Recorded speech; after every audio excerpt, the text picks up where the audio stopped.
اما بعد فاعوذ باللہ من الشیطان الرجیم بسم اللہ الرحمن الرحیم رضی اللہ عنہم ورضوا عنہ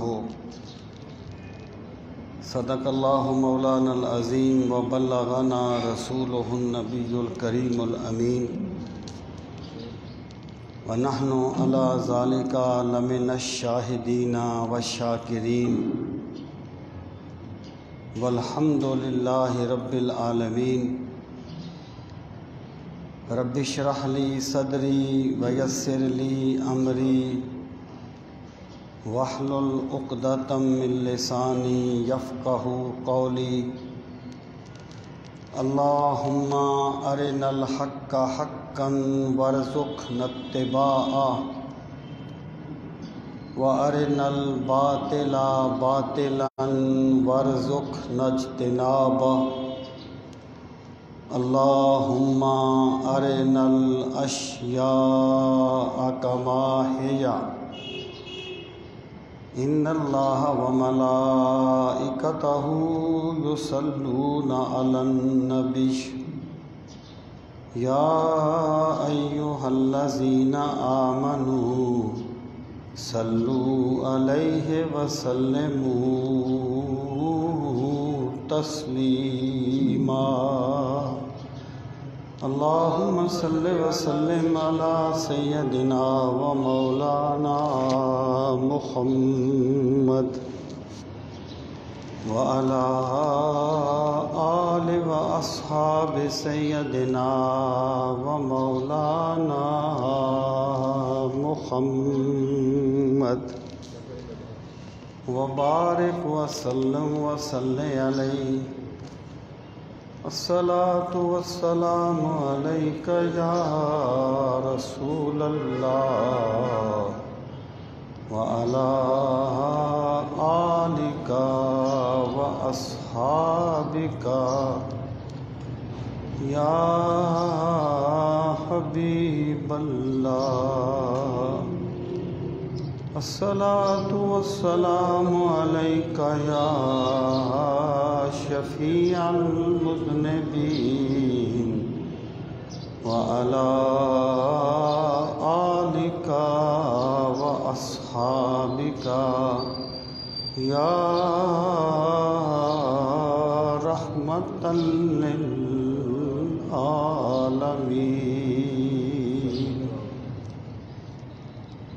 انتہائی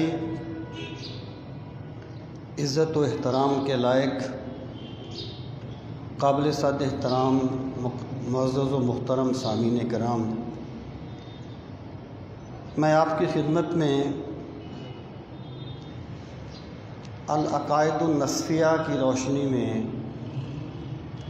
اہل سنت کے عقائد پر گفتگو کر رہا تھا،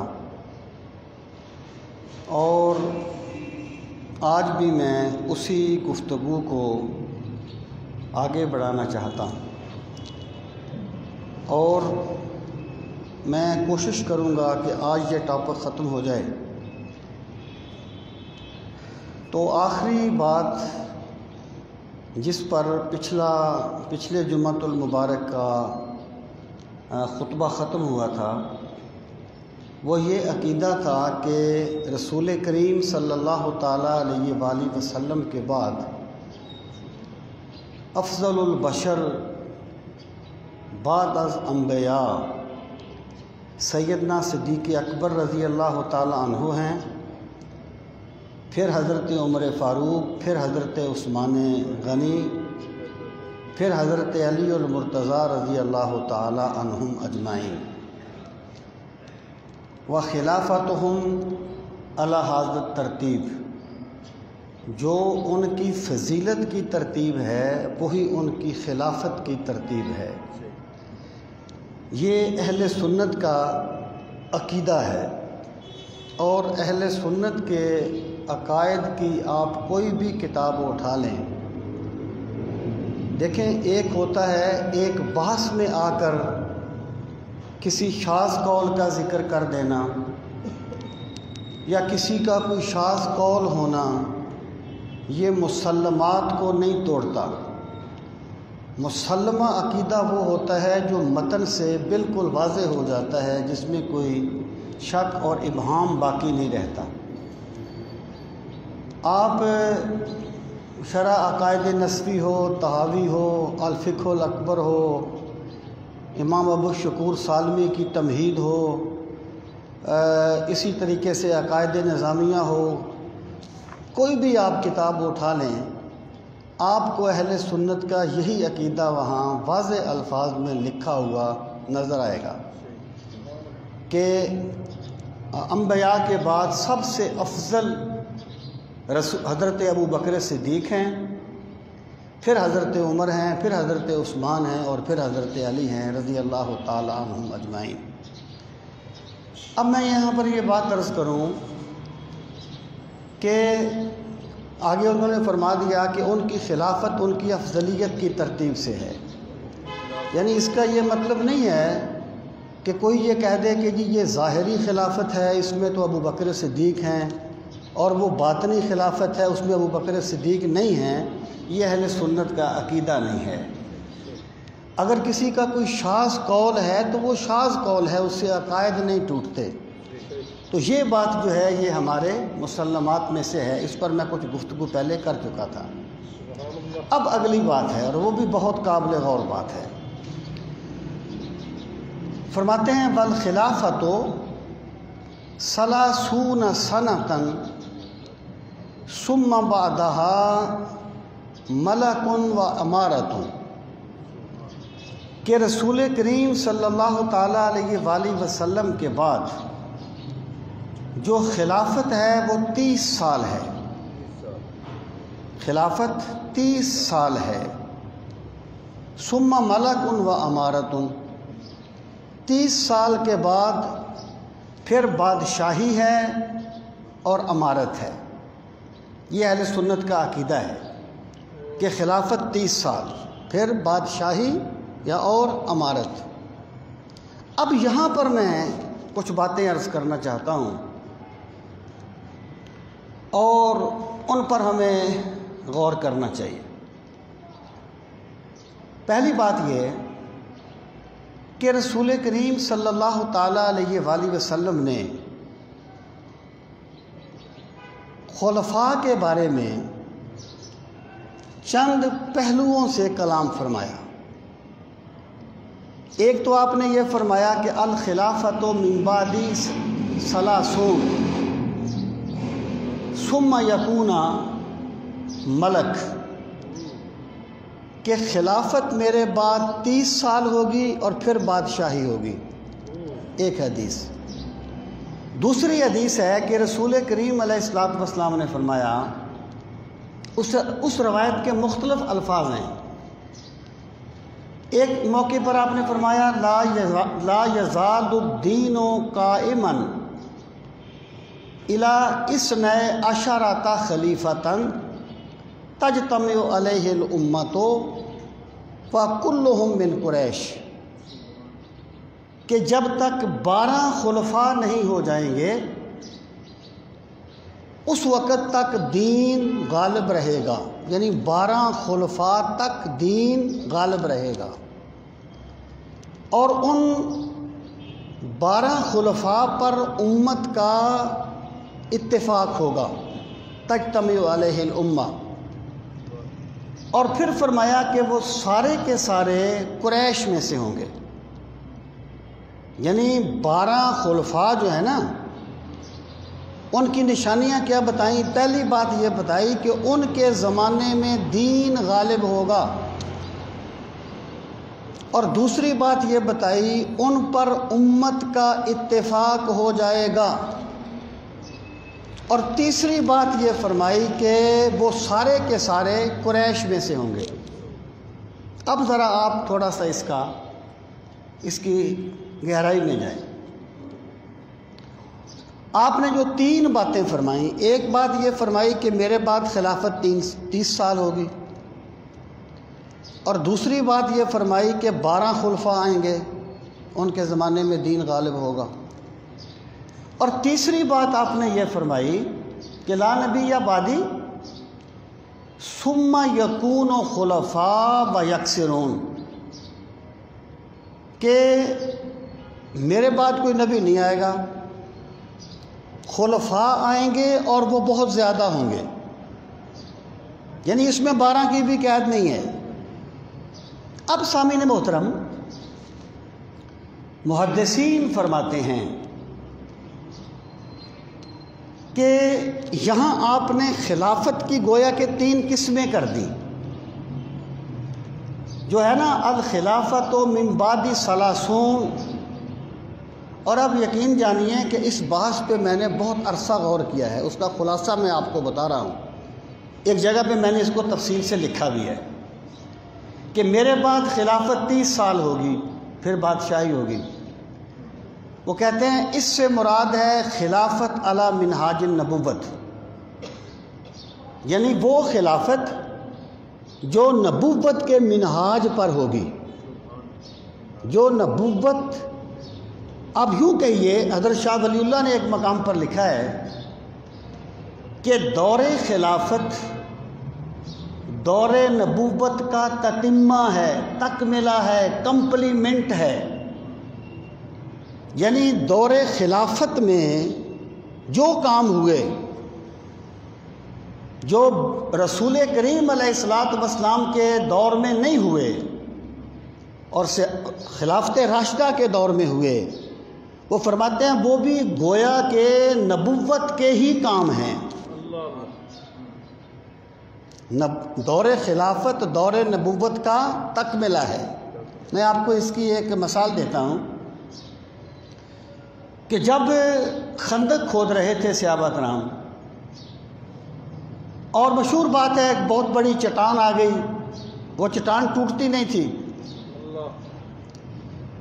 ان صحابہ کرام نے بڑی کوشش کی، چٹان نہیں ٹوٹی، وہ رسول کریم علیہ السلام کی بارگاہ میں آ گئے، کیونکہ صحابہ کرام کا طریقہ یہ تھا کہ جب کوئی روحانی مشکل پیش آتی تھی تب بھی سرکار کی بارگاہ میں آتے تھے، اور جب کوئی مادی مشکل پیش آتی تھی تب بھی سرکار کی بارگاہ میں آتے تھے، وہ تو ملتے ہی یہاں تھے۔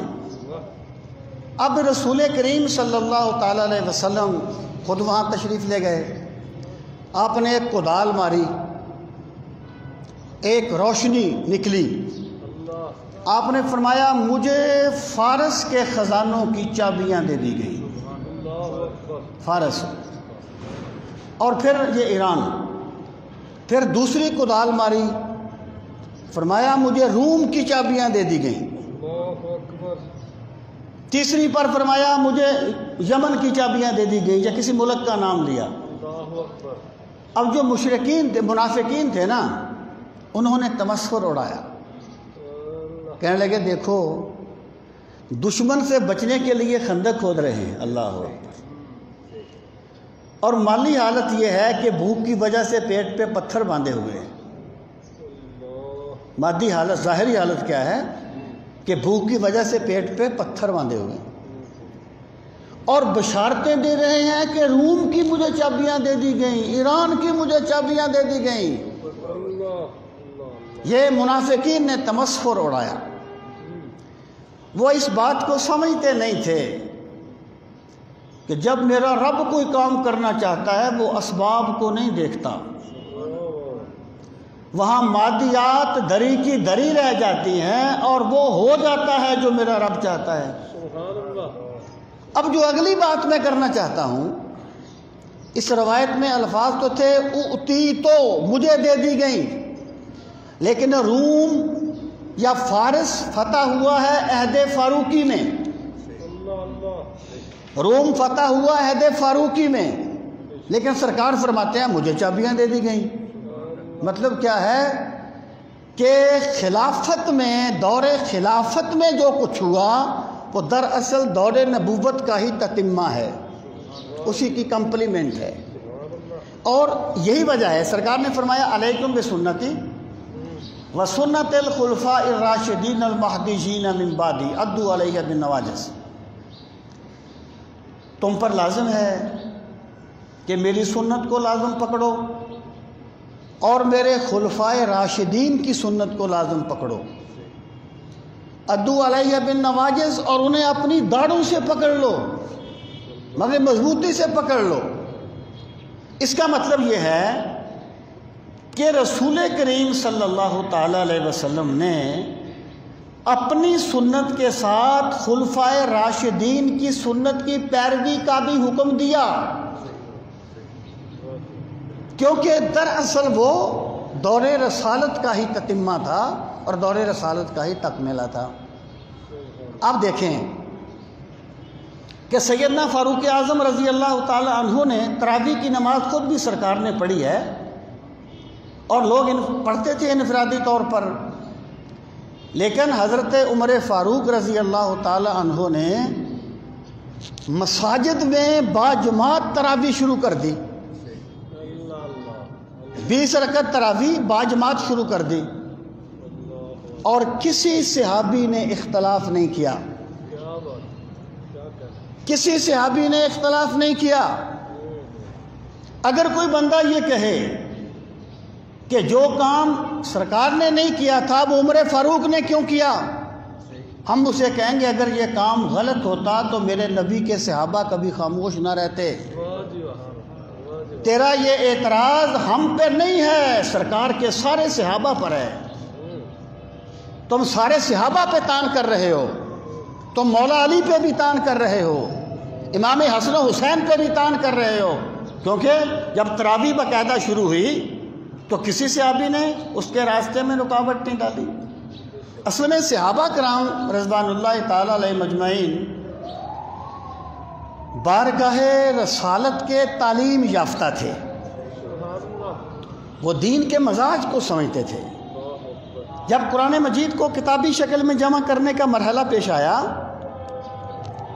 تو سیدنا صدیق اکبر نے یہی کہا کہ کیف افعل شیئا لم یفعلہ رسول اللہ صلی اللہ علیہ وسلم، کہ میں اس کام کو کیسے کروں جسے اللہ کے رسول نے نہیں کیا۔ تو حضرت عمر فاروق نے فرمایا اے ابو بکر صدیق اس کام کو کیجئے، واللہ ہوا خیر، اس کام کو کیجئے، اللہ کی قسم اس میں بڑی بہتری ہے۔ یعنی حالات اور تھے سرکار کے زمانے میں، ابھی قرآن نازل ہو رہا تھا اور ہر قسم کے سوالات کا منبع سرکار کی ذات تھی، کوئی خدشہ نہیں تھا۔ اب حالات بدل گئے، اس کو کیجئے کیونکہ اس میں بہتری ہے۔ تو تراویح جو تھی، اب مجھے بتائیے اگر تراویح جماعت کے ساتھ پڑھنے پر صحابہ کا اجماع نہ ہوتا تو آج کتنے لوگ پڑھتے، کتنے لوگ آج پڑھتے؟ یہ ان کی بصیرت تھی صحابہ کرام کی۔ اب میں آپ سے یہ کہنا چاہتا ہوں کہ تراویح دراصل رسول کریم علیہ الصلوۃ والسلام کی ہی سنت ہے، کیونکہ خلفائے راشدین کی سنت سرکار کی سنت کا ہی عکس ہے۔ آپ نے فرمایا کہ میری سنت کی پیروی کرو اور خلفائے راشدین کی پیروی کرو۔ اب جو 30 سالہ خلافت ہے نا، جس کے بارے میں فرمایا کہ میرے بعد خلافت 30 سال رہے گی، وہ 30 سالہ دور حضرت امام حسن نے جب معاملات خلافت حضرت امیر معاویہ رضی اللہ تعالی عنہ کے سپرد کر دیے تو وہ 30 سالہ خلافت راشدہ کا دور پورا ہو گیا۔ 23 سال پورے ہو گئے، 6 مہینے حضرت امام حسن کی خلافت رہی۔ جب انہوں نے اپنے معاملات خلافت حضرت امیر معاویہ کے سپرد کر دیے تو وہ دور پورا ہو گیا، 30 سال کا خلافت راشدہ کا دور ختم ہو گیا، پھر آگئی بادشاہی۔ اب سامعین محترم، میں اس باس میں نہیں پڑھنا چاہتا، یعنی حضرت امیر معاویہ رضی اللہ تعالیٰ عنہ کا جو دور ہے، اگر وہ خلافت راشدہ کے بعد نہ ہوتا آئیڈیل دور ہوتا، لیکن چونکہ انہیں ایک خلافت راشدہ کے بعد وہ آئے، حالات ایسے تھے اور انہوں نے جو فتوحات کی ہیں، جس طریقے سے انہوں نے اسلامی خدمات سر انجام دی ہیں، وہ کس سے ڈھکی چھپی نہیں ہے۔ میں یہ عرض کرنا چاہتا ہوں کہ یہ جو حدیث پاک ہے نا 30 سال والی، اس سے مراد ہے خلافت راشدہ۔ اب جو اگلی دوسری حدیث ہے کہ سرکار نے فرمایا جب تک 12 خلیفے نہ ہو جائیں دین غالب رہے گا۔ پہلی نشانی بتائی کہ دین غالب رہے گا، اور دوسری نشانی یہ بتائی کہ تجتمع علیہ الامہ، ان پر امت کا اتفاق ہوگا، اور تیسری نشانی یہ بتائی کہ کلہم من قریش، وہ سارے کے سارے قریش میں سے ہوں گے۔ قریش میں سے ہونے کا کیا مطلب ہے؟ قریش ایک بڑا قبیلہ ہے، اگر وہ 12 کے 12 خلفاء جس کا اس حدیث میں تذکرہ ہے حضرت علی کی اولاد میں سے ہوتے تو پھر تو سارے بنو ہاشم میں سے تھے نا، قریش میں سے تو نہ ہوئے۔ بنو ہاشم قریش کی شاخ ہے، بنو عدی قریش کی شاخ ہے، بنو تمیم قریش کی شاخ ہے، بنو امیہ قریش کی شاخ ہے، نہ جانے قریش کی کتنی شاخیں ہیں۔ اگر یہ سارے کے سارے بنی ہاشم میں سے ہوتے تو پھر سرکار قریبی حوالہ دیتے نا، بعید کا حوالہ کیوں دیتے؟ ایک بندہ آپ کا بھائی ہے، آپ کسی بندے کو تعارف کرواتے ہیں، آپ یہ کہیں گے کہ جو میرا دادا تھا نا اس کا جو بیٹا تھا یہ اس کا بیٹا ہے، یا آپ یہ کہیں گے کہ یہ میرا بھائی ہے؟ تو جب ایک آپ نے تعارف کروانا ہے تو قریبی حوالہ دیں گے نا۔ تو اگر وہ سارے کے سارے بنو ہاشم میں سے ہوتے تو سرکار فرما دیتے وہ سارے بنو ہاشم میں سے ہوں گے۔ قریش میں سے کیوں کہا سرکار نے؟ اس لیے کہا کہ وہ جو 12 خلفاء ہیں وہ ان میں سے بنو ہاشم میں سے بھی ہیں، بنو امیہ میں سے بھی ہیں، بنو عدی میں سے بھی ہیں، بنو تمیم میں سے بھی ہیں، قریش کی مختلف شاخوں میں سے ہوں گے۔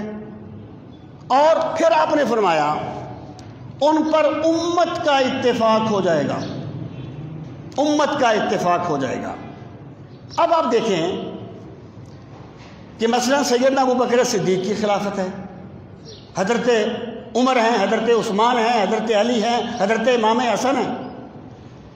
یہ جو خلافت تھی ان پر امت کا اتفاق ہو گیا تھا، یعنی اگر کسی نے اختلاف بھی کیا تو وہ صرف ایک اختلاف رائے تھا، ایک نقطہ تھا خون عثمان کا، جس وجہ سے وہ کہتے تھے پہلے آپ یہ کام کر لیں ہم آپ کی بیعت کر لیتے ہیں، یعنی انہیں خلافت پہ اعتراض نہیں تھا، ایک نقطے کی بات تھی۔ تو یہ بات فرمائی کہ وہ سارے کے سارے ان پر پوری امت کا اتفاق ہو جائے گا، دوسری نشانی۔ اور تیسری نشانی یہ بتائی کہ ان کے زمانے میں دین غالب رہے گا۔ اب میرے بھائی اگر کوئی بندہ یہ کہتا ہے کہ ان 12 خلفاء سے مراد، دیکھیں میں آپ سے ایک بات عرض کروں، میں نے درس میں بھی یہ بات عرض کی تھی کہ اسلام میں امامت کوئی اصطلاح نہیں ہے، صلاۃ، صوم، زکوٰۃ کی طرح کوئی اصطلاح نہیں ہے۔ کبھی امامت کو خلافت کہا گیا ہے، کبھی اسے کسی اور لفظ سے بیان کر دیا گیا ہے، یہ کوئی اصطلاح نہیں ہے۔ اگر کوئی بندہ یہ کہتا ہے کہ جناب وہ سارے کے سارے جو 12 کے 12 خلفاء ہیں اس حدیث میں جن کا تذکرہ کیا گیا وہ حضرت علی المرتضیٰ رضی اللہ تعالیٰ عنہ اور کرم اللہ تعالیٰ وجہ الکریم کی اولاد میں سے ہیں، تو پھر میرا سوال یہ ہوگا کہ ابھی سرکار نے تو پہلی بات تو آپ نے یہ فرمائی تھی 12 خلفاء ہوں گے، خلفاء، خلیفہ۔ ابو بکر صدیق خلیفہ بھی ہے، امام بھی ہے، عمر فاروق خلیفہ بھی ہیں، امام بھی ہیں، حضرت عثمان خلیفہ بھی ہیں، امام بھی ہیں، مولا علی خلیفہ بھی ہیں، امام بھی ہیں، حضرت امام حسن خلیفہ بھی ہیں، امام بھی ہیں۔ جو بندہ خلیفہ بنا ہی نہیں اس کی عظمت کو لاکھ سلام، لیکن وہ اس کا مصداق نہیں ہو سکتا۔ جو بندہ تخت خلافت پہ بیٹھا ہی نہیں وہ ان کا مصداق نہیں ہو سکتا۔ اور دوسری بات یہ ہے، ادھر آپ کہتے ہیں کہ جناب بڑا تشدد کیا گیا ہے اہل بیت کے اماموں پر اور وہ تقیہ کرتے رہے، تو اگر دین غالب تھا تو انہیں تقیہ کرنے کی کیا ضرورت تھی جناب؟ اگر دین غالب تھا تو انہیں تقیہ کرنے کی کیا ضرورت تھی؟ اس لیے میں یہ بات عرض کرتا ہوں، دیکھیں رسول محدثین نے لکھا ہے کہ ان 12 خلفاء کے نام حدیث پاک میں نہیں لیے گئے۔ یہ جو کہا جاتا ہے کہ اہل سنت یزید کو اپنا خلیفہ مانتے ہیں، ہم یزید پہ لعنت بھیجتے ہیں، اہل سنت کیوں اسے اپنا خلیفہ مانیں گے؟ جن لوگوں نے یہ قول کیا انہوں نے یہ کہا کہ بھی ان 12 خلفاء کی جو پہچان بتائی گئی نا وہ خلافت راشدہ کی طرح نہیں ہے کہ وہ متقی بھی ہوں گے سارے کے سارے۔ وہ کہتے ہیں ان کی نشانی یہ بتائی گئی کہ ان کے دور میں دین غالب ہوگا، وہ خود اچھے ہوں یا برے ہوں، کوئی یہودی، کوئی عیسائی، کوئی مشرک مسلمان کی سلطنت پہ حملہ نہیں کرے گا، خلافت اسلامیہ پہ حملہ نہیں کرے گا۔ ان 12 کا تشخص تقویٰ نہیں بتایا گیا، ان 12 کا تشخص تقویٰ نہیں بتایا گیا، دین کا غلبہ بتایا گیا ہے۔ اور جو پھر آپ نے تیسری حدیث میں یہ بات فرمائی کہ خلفاء ہوں گے اور بہت ہوں گے، اس سے مراد یہ ہے کہ خلفاء ہوں گے، دین غالب ہو یا مغلوب ہو، وہ متقی ہوں یا برے ہوں، اس کو مزید عام کر دیا گیا۔ اب سامعین محترم، میں آپ سے یہ کہنا چاہتا ہوں کہ پہلی بات تو یہ ہے کہ ہم اہل سنت یزید کو کبھی اپنا خلیفہ نہیں مانتے، ہم اس پہ لعنت بھیجتے ہیں۔ لیکن جن لوگوں نے یہ قول کیا ہے انہوں نے یہ کہا کہ بھئی اس سے مراد ہے اس کا حکمران ہونا، کیونکہ اس میں کوئی تقوی کی شرط نہیں ہے۔ وہ ساتھ ہی کہتے ہیں یہ فاسق تھا، ظالم تھا، لیکن یہ قول بھی راجح نہیں ہے۔ اس میں ہمارے محدثین نے وہ کہتے ہیں کہ یہ وہ قیامت تک کے لیے پورے ہوں گے۔ اس میں خلفاء اربعہ آ گئے، اس میں حضرت امام حسن آ گئے، آگے جا کے حضرت 12 کی بات کر رہا ہوں، امام حضرت امیر معاویہ آ گیا کہ کچھ بنو امیہ میں سے عمر بن عبدالعزیز آ گیا، کوئی مہدی آ گیا۔ اس طریقے سے یہ 12 قیامت تک کے لیے پورے ہوں گے۔ اور میرے بھائی، جو بندہ تخت خلافت پہ بیٹھا ہی نہیں ہے وہ ان 12 کا مصداق نہیں ہو سکتا۔ یہاں تک اس بات کا تعلق ہے، ہم یہ کہتے ہیں کہ ہمارے نزدیک اہل بیت کا ہر فرد ہمارا امام ہے۔ ہم امام جعفر صادق کو بھی امام مانتے ہیں، ہم حضرت زید کو بھی امام مانتے ہیں، ہم اہل بیت کے ہر فرد کو امام مانتے ہیں۔ یہ جو 12 کا عدد ہے یہ خلفاء کی بشارت ہے، اور محدثین نے لکھا کہ یہ قیامت تک پورے ہوں گے، کیونکہ جن کو اس کا مصداق بنانے کی کوشش کی جاتی ہے، اگر ان پر پوری امت کا اتفاق ہوتا تو پھر زیدیہ الگ نہ ہوتے، زیدیہ الگ نہ ہوتے۔ اور بڑی لمبی چوڑی یہ داستان ہے کہ کس کس طریقے سے اختلاف ہوا ہے۔ تو بہرحال میں یہ عرض کرنا چاہتا ہوں کہ یہ جو 12 خلفاء ہیں ان کی علامت یہ ہے کہ ان کے زمانے میں دین لادینیت پہ غالب ہوگا، کوئی یہودی، کوئی عیسائی، کوئی مشرک اسلام کو کمزور نہیں کرے گا۔ اس میں ان کے تقویٰ کو بیان نہیں کیا گیا، جو تقویٰ اور طہارت ہے نا وہ صرف خلفائے راشدین کا خاصہ ہے کہ ان کا جو دور ہے وہ دور نبوت کا تتمہ ہوگا اور اس کا مظہر ہوگا۔ تو یہاں جو فرمایا کہ خلافت 30 سال ہوگی، اس سے مراد ہے خلافت علی منہاج النبوت، 30 سال رہے گی۔ سرکار نے فرمایا میرے بعد صبح بعد ملک و امارہ، پھر بادشاہی آ جائے گی اور امارت آ جائے گی، یعنی خلافت جو ہے علی منہاج النبوت نہیں رہے گی۔ اب آگے فرماتے ہیں کہ وَتَجُوزُ الصَّلَاةُ خَلْفَ كُلِّ بِرٍ وَفَاجِرٍ، یہ اہل سنت کا عقیدہ ہے۔ اگر کسی بندے کا عقیدہ غلط ہے تو وہ نماز پڑھانے کا اہل نہیں ہے۔ اگر کسی بندے کا عقیدہ فاسد ہے تو وہ نماز پڑھانے کا اہل نہیں ہے۔ اگر کسی بندے میں کوئی بے عملی پائی جاتی ہے تو اس میں نہیں ہونی چاہیے، اس میں کوئی شک نہیں ہے۔ نماز پڑھانے کے لیے بندے کو آئیڈیل ہونا چاہیے، لیکن اگر کسی بندے میں کوئی عملی کوتاہی بھی پائی جاتی ہے تو اس کے پیچھے نماز جائز ہے۔ وَالصَّلَاةُ وَتَجُوزُ الصَّلَاةُ خَلْفَ كُلِّ بِرٍّ وَفَاجِرٍ، اور نماز جائز ہے ہر نیک کے پیچھے بھی اور ہر بد کے پیچھے بھی۔ مطلب کیا ہے؟ یعنی ہوتا یہ ہے، گراؤنڈ ریالٹی یہ ہے کہ ایک بندہ 6 دن نماز کے لیے نہ جاگے، وہ کبھی نہیں سمجھتا کہ میں نے گناہ کیا ہے۔ اگر کبھی امام صاحب کو جاگنا آئے تو آسمان ٹوٹ پڑتا ہے اور زمین پھٹ جاتی ہے۔ مراد اس سے یہ ہے کہ امام معصوم نہیں ہوتے۔ امامت کروانے کے لیے معصومیت شرط نہیں ہے، عقیدہ صحیح ہونا چاہیے، عمل بھی صحیح ہونا چاہیے، انہیں آئیڈیل ہونا چاہیے۔ لیکن اگر کسی امام میں کوئی ایسی بات پائی گئی جو تقویٰ کے تقاضوں کو پورا نہیں کرتی تو آپ یہ نہیں کہیں گے کہ اس کے پیچھے نماز جائز نہیں ہے۔ تو یہ جو چیز ہے نا ہمارے معاشرے میں مروج، اس پس منظر میں ہمیں اس چیز کو سمجھنا چاہیے۔ اور اگلی بات پھر فرمائی وَيُكَفُّ عَنْ ذِكْرِ الصَّحَابَةِ إِلَّا بِخَيْرٍ، یہ بھی بہت غور کرنے کی بات ہے۔ فرماتے ہیں کہ صحابہ کرام کا ذکر صرف خیر کے ساتھ کیا جائے گا، یہ اہل سنت کا عقیدہ ہے کہ آپ نے جب بھی کسی صحابی کا ذکر کرنا ہے آپ اس پہ تان نہیں کر سکتے۔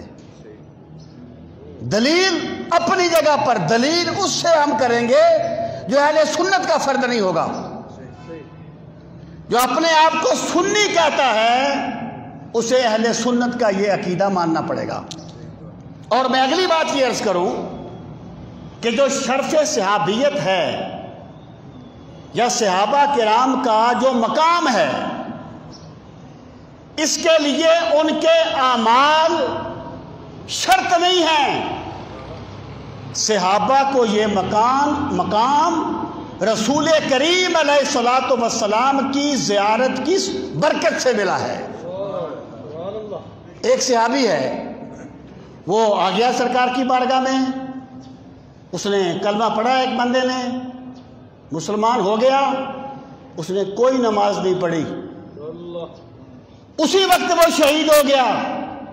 اس نے کوئی نماز نہیں پڑھی، کوئی عمل نہیں کیا، لیکن دنیا بھر کے متقی غوث کتب ابدال اس کے قدموں کی خاک کو نہیں پہنچ سکتے، کیونکہ اس نے سرکار مدینہ کے روئے زیبا کو تکنے کی عبادت کی ہے۔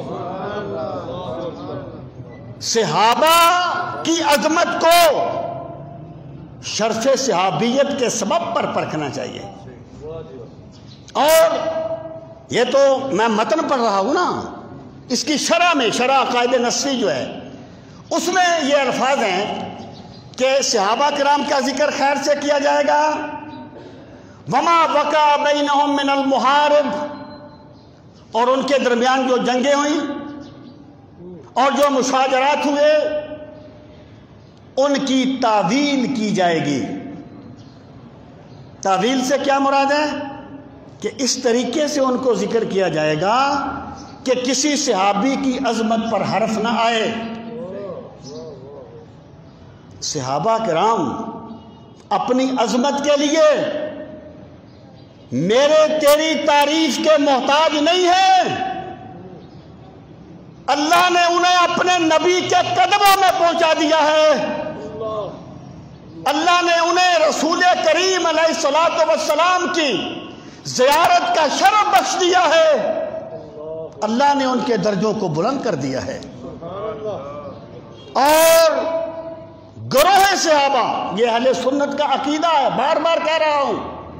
مجھے بتائیے، حضرت ابو سفیان صحابی ہیں؟ حضرت امیر معاویہ صحابی ہیں؟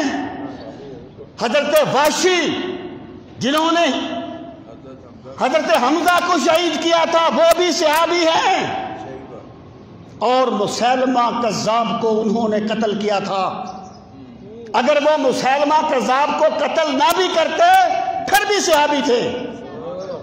حضرت مغیرہ بن شعبہ صحابی ہیں، حضرت عمر بن عاص صحابی ہیں۔ جو بھی بندہ ان کی ذات پہ طعن کرتا ہے وہ کوئی بدبخت ہو سکتا ہے، اہل سنت کا فرد نہیں ہو سکتا۔ اہل سنت کا عقیدہ ہے، اور امام طحاوی نے لکھا کہ من احسن القول فی اصحاب النبی صلی اللہ علیہ وسلم وازواجہ وذریاتہ فقد برئ من النفاق۔ جس بندے نے صحابہ کرام، سرکار کے اہل بیت اور سرکار کی ازواج مطہرات کا ذکر جب بھی کیا خیر کے ساتھ کیا،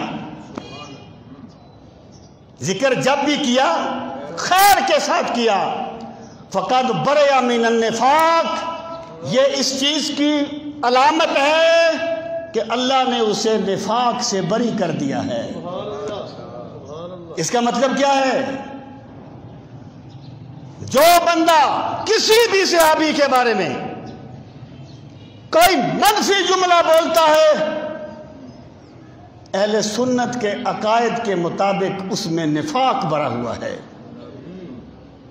ورنہ دیکھیں بات کیا ہے، کوئی بولتا ہے وہ حضرت امیر معاویہ کو امیر شام کی بجائے حقیر شام کہتا ہے، لعنت ہے تیری یہ سوچ پر۔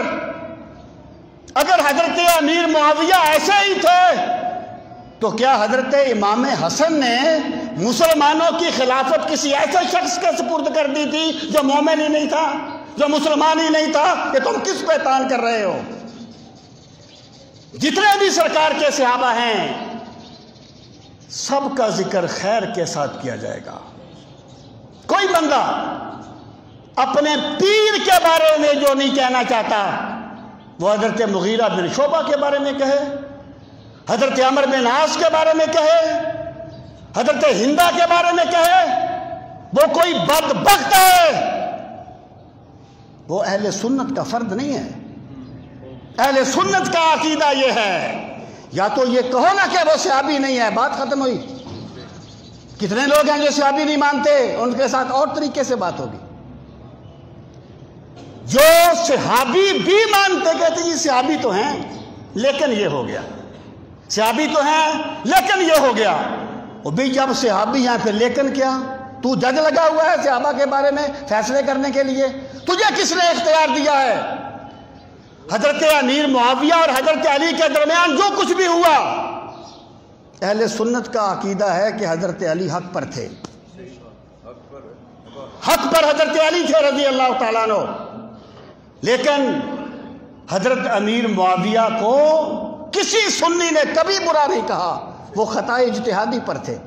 مجھے بتائیے، رسول کریم علیہ السلام نے فرمایا تھا، حضرت امام حسن کو دیکھا ایک مرتبہ، آپ نے فرمایا ان اپنی بخاری کی حدیث ہے، ان اپنی حاضر سیدن، میرا یہ بیٹا سردار ہے، میرا یہ بیٹا سردار ہے، لعل اللہ ان یصلح بین فئتین عظیمتین من المسلمین، ان قریب اللہ اس کے ذریعے سے مسلمانوں کے دو گروہوں میں صلح کروائے گا، مسلمانوں کے دو گروہوں میں صلح کروائے گا۔ کون؟ حضرت امام حسن۔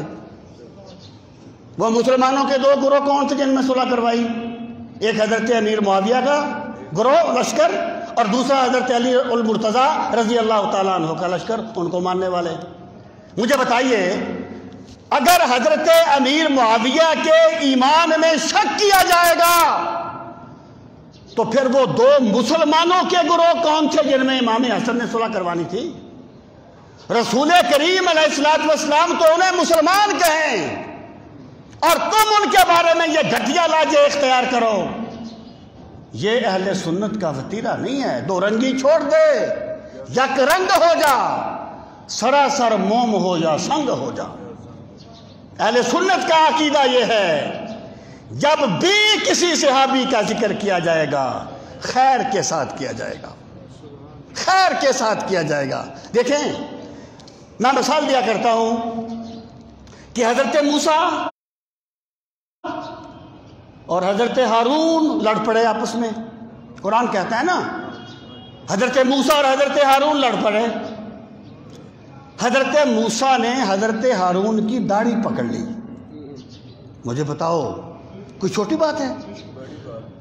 قرآن کہتا نہیں قال یا ابن ام لا تاخذ بلحیتی، میرے ماں جائے میری داڑھی نہ پکڑ، داڑھی پکڑ لی حضرت موسیٰ نے حضرت ہارون کی۔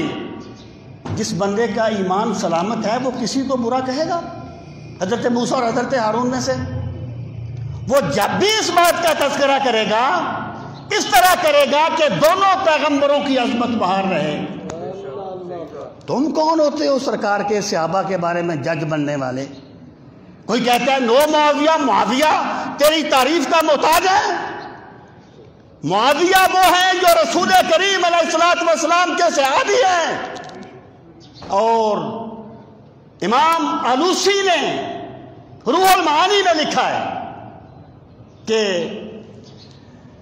ایک مرتبہ کسی نے حضرت عبداللہ بن مبارک سے پوچھا کہ عمر بن عبدالعزیز افضل تھے یا امیر معاویہ افضل تھے؟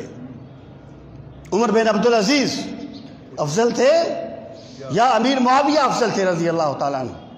انہوں نے فرمایا امیر معاویہ ایک گھوڑے پہ سوار ہوں، گھوڑے کے نتنوں میں جو مٹی پڑتی ہے نا، سینکڑوں عمر بن عبدالعزیز اس مٹی کا مقابلہ نہیں کر سکتے، کیونکہ امیر معاویہ سرکار کے صحابی ہیں اور انہوں نے سرکار کے پیچھے نمازیں پڑھی ہیں۔ خدا را یہ دو رنگی نہ کرو، کھل کے بات کرو۔ اہل سنت کا عقیدہ یہ ہے۔ اور پھر میں ایک بات اور بھی عرض کروں، جب کسی بات میں تان آ جائے نا پھر جوش بڑا آتا ہے لوگوں کو۔ آج صبح ہی میں اس پر یہ بات لکھ کے آیا ہوں کہ رسول کریم علیہ السلام نے فرمایا کہ حضرت علی کے بارے میں فرمایا کہ لا یبغضک الا منافق ولا یحبک الا مومن، کہ اے علی آپ سے محبت وہی کرے گا جو مومن ہوگا، اور آپ سے دشمنی وہی رکھے گا جو منافق ہوگا۔ بالکل بات صحیح ہے۔ اور سرکار صحابہ فرماتے ہیں ہم منافقین کے چہروں کو ذکر علی سے پہچان لیا کرتے تھے۔ بالکل صحیح ہے۔ مولا علی کی محبت ہمارے ایمان کا مدار ہے، لیکن مت بھولیے جس طرح عظمت صحابہ کے نام پر اہل بیت کی توہین حرام ہے، اس طرح محبت اہل بیت کے نام پر صحابہ کی توہین بھی حرام ہے۔ ہم سنی ہیں، ہم سرکار کے صحابہ کو بھی سلام عقیدت پیش کرتے ہیں، سرکار کی اہل بیت کو بھی سلام عقیدت پیش کرتے ہیں۔ اب یہ بات تو صحیح ہے۔ اب اگر کوئی بندہ اس کا مصداق سیدہ عائشہ کو ٹھہراتا ہے یا حضرت امیر معاویہ کو ٹھہراتا ہے کہ انہوں نے حضرت علی سے بغض رکھا، نہیں، انہوں نے بغض نہیں رکھا، انہیں حضرت علی کے فضائل و مناقب سے اختلاف نہیں تھا، ان کا ایک چیز میں خون عثمان کا قصاص لینے کے طریقہ کار میں اختلاف ہو گیا تھا۔ اس کا مصداق کیا ہے کہ کوئی بندہ حضرت علی سے بغض ان کی ذات کی وجہ سے رکھے، ان کے مناقب کی وجہ سے رکھے، اختلاف رائے کی وجہ سے کسی بندے کا اختلاف ہو جانا، اس کو بغض نہیں کہا جاتا، اس کو اختلاف رائے کہا جاتا ہے۔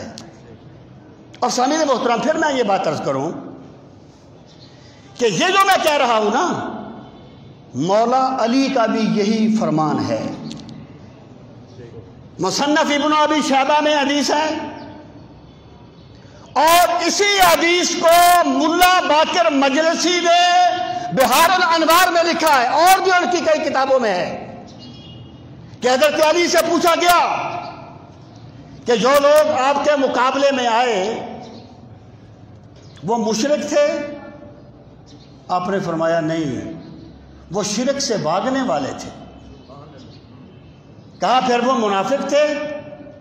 فرمایا نہیں، منافق تو اللہ کا ذکر بہت کم کرتے ہیں۔ عرض کیا پھر وہ کیا تھے؟ فرمایا اخوانونا بغاؤ علینا، وہ ہمارے بھائی تھے جنہوں نے ہمارے خلاف بغاوت کی تھی۔ حضرت علی نے اپنے مقابلے میں آنے والوں کو کبھی مشرک نہیں کہا تھا، کبھی منافق نہیں کہا تھا، کبھی انہیں کافر نہیں کہا تھا۔ جو بندے حضرت علی کے مقابلے میں آنے والوں کو ایسی چیزوں سے متہم کرتے ہیں وہ مولا علی کے طریقے پر نہیں ہیں، وہ عبداللہ بن سبا کے طریقے پر ہوں گے۔ سامعین محترم، اب میں ایک بات آپ کو اور بتانا چاہتا ہوں، اور یہ نہج البلاغہ کا خطبہ نمبر دوسرے حصے کا خطبہ نمبر 58 ہے، نہج البلاغہ کا، کہ حضرت علی المرتضیٰ رضی اللہ تعالیٰ عنہ فرماتے ہیں، آپ نے خط لکھا تھا جنگ صفین کے بعد مختلف علاقوں کو، اس میں آپ نے فرمایا کہ صورتحال یہ ہے کہ ہم اور اہل شام مقابلے میں آئے، ہمارا مقابلہ ہوا اہل شام سے۔ پھر فرمایا وَالظَّاهِرُ إِنَّ رَبَّنَا وَاحِدٌ وَإِنَّ نَبِيَّنَا وَاحِدٌ وَدَعْوَتَنَا فِي الْإِسْلَامِ وَاحِدٌ۔ آپ نے فرمایا جو ہمارے مقابلے میں شامی آئے ہم ان کے مقابلے میں گئے، لیکن واضح سی بات ہے کہ ہمارا رب ایک تھا، ہمارا رب ایک تھا۔ وَنَبِيَّنَا وَاحِدٌ، ہمارا نبی ایک۔ وَدَعْوَتَنَا فِي الْإِسْلَامِ وَاحِدٌ، اور اسلام میں ہماری دعوت بھی ایک تھی۔ لا نستزیدہم فی الایمان باللہ والتصدیق برسولہ، ہم نے ان سے یہ نہیں کہا ایمان باللہ اور تصدیق رسالت میں زیادتی کرو۔ مطلب کیا ہے؟ ہم نے انہیں یہ نہیں کہا تمہارا اللہ پہ ایمان ناقص ہے اسے پورا کرو، تمہاری تصدیق رسالت ناقص ہے اسے پورا کرو۔ ہم نے انہیں نہیں کہا وَلَا يَسْتَزِيدُونَنَا، اور نہ ہی انہوں نے یہ مطالبہ ہم سے کیا۔ یعنی یہ جو جنگ تھی یہ ایمان کفر کی جنگ نہیں تھی۔ پھر آگے فرمایا وَالْأَمْرُ وَاحِدٌ، ہم سب متفق تھے، مَخْتَلَفْنَا إِلَّا فِي دَمِ عثمان، ہمارا اختلاف صرف خون عثمان میں ہوا تھا۔ ہمارا توحید رسالت دین کا جھگڑا نہیں تھا، ہمارا اختلاف خون عثمان میں ہوا تھا۔ وَنَحْنُ مِنْهُ بُرَاءٌ، اور ہم اس سے بری و ذمہ ہیں۔ جب آپ نے دیکھا کہ کچھ لوگ اہل شام کو سب و شتم کرتے ہیں، آپ نے فرمایا میں اس چیز سے نفرت کرتا ہوں کہ تم اہل شام کو سب و شتم کرو۔ یہ حضرت علی کا موقف ہے اپنے مقابلے میں آنے والوں کے لیے، وہ حضرت عائشہ ہوں یا حضرت امیر معاویہ ہوں۔ اس لیے اہل سنت کا عقیدہ یہ ہے کہ وَيُكَفُّ عَنْ ذِكْرِ الصَّحَابَةِ إِلَّا بِخَيْرٍ، تم جس کو صحابی کہو گے نا اس کا ذکر جب بھی کرو گے خیر سے کرو گے، بھلائی کے ساتھ کرو گے۔ یہ نہیں میں مکمل نہیں کر سکا، ایک جمعہ اور میں آپ کو اس پر ضامن دوں گا، 6 ہو گیا، تو انشاءاللہ تعالی اگلے جمعے پر میں اس کو کمپلیٹ کروں گا۔ تو میں صرف یہ عرض کرنا چاہتا ہوں کہ یہ ہیں اہل سنت کے عقائد جو متفق عقائد ہیں۔ سرکار کے کوئی بھی صحابی ہو ہمارے سر کا تاج ہے، اہل بیت کا کوئی بھی فرد ہو ہمارے سر کا تاج ہے، ہم سب کا احترام کرتے ہیں، ہم سرکار سے بھی محبت کرتے ہیں، ہم سرکار کے صحابہ سے بھی، سرکار کے اہل بیت سے بھی، اولیاء اللہ سے بھی ایک بڑی دلچسپ سی بات ہے، کبھی پھر آپ کو سناؤں گا، وقت نہیں ہے۔ اللہ تعالی ہم سب کو دین کا فہم صحیح نصیب فرمائے۔ وما علینا الا البلاغ المبین۔